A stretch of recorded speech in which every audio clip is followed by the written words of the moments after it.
mag-ready na muna kayo ha.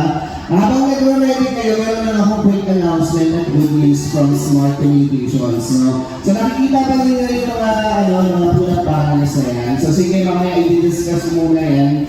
Pagkatapos nyo mag-Zumba na lang, dahil alam kong excited na kayo, hindi ko napapatuloy pa.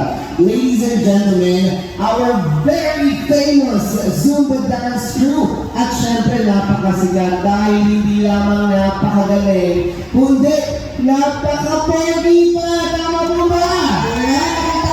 Nakita mo ko rin, diba? And with that, they also have 3 million YouTube subscribers. So without further ado, please welcome your Zumba coaches for today, the TML Crew!